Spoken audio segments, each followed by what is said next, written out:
kang maintenance at maintenance sa health center.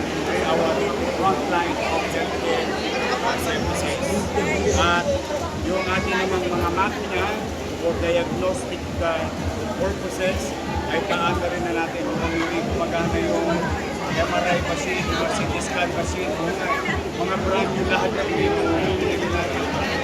Isa hindi ko makakatiwala kasi tinatanong ko mukhang hindi nila nagagamit.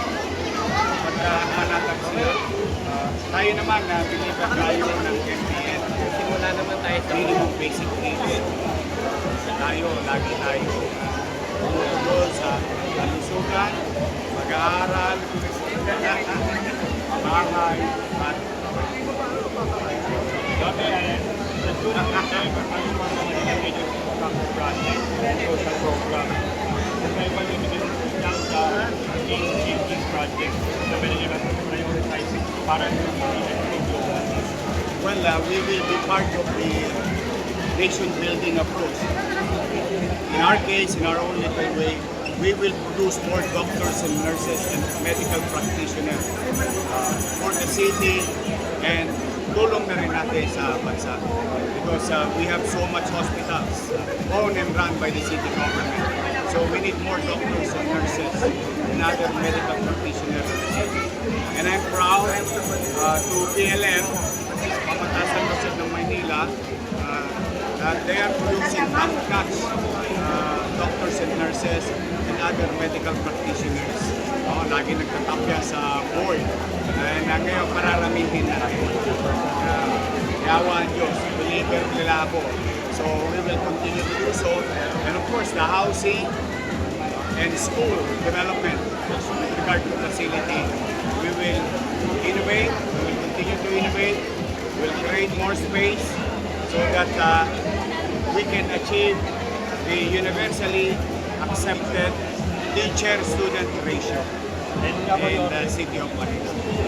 Yeah, may rin po sa mga in-emphasize nyo. Alam ko po na isa po ito sa mga parte ng bilis kilos leadership. What's the biggest lesson you've learned as a leader and how you will apply as a pressing challenges? Consistency is always about consistency. Pala, let me take this opportunity. Lastly, and it's very important sa mga taga-lungsod ng Maynila. Alam ko, tatakot kayo ngayon dahil parang naging talamak ang holdapan, snatching, patayan, jumper, yung akyatan ng mga truck dyan sa Arten at saan masulok ng Maynila. Pumanatag kayo, mga taga-lungsod. May awa ang Diyos, kapalit tayo. Ubusin po ulit yung mga yan, kakalawigin ulit natin mga tulongis na yan, yung mga kriminal na yan. We will give them peace of mind. Ibabalik natin ang gobyerno na habang natutulog sila sa kanyang kanilang tahanan sa Maynila, alam nila na may gobyerno pa rin sa lungsod ng Maynila hanggang hating gabi at madaling araw. 24/7 ulit. Kaya sa mga tulongis, steady na lang kayo. Lekma na kayo sa Getty. Dahil ako, talagang gusto natin yun. Dahil naawa ko sa mga pakiramdam ng magulang ngayon na natatakot baka ma-perwisyo yung mga anak nila.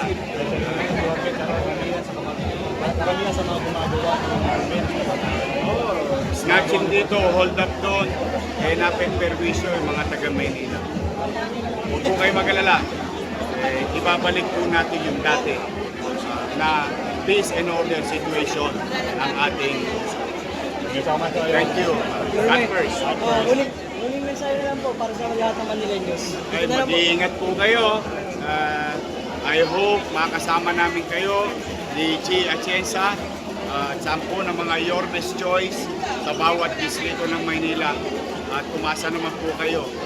Tutuklin ko naman po yung mga ipinangako ko sa inyo. Tulad ng dati. Thank you so much. Thank you.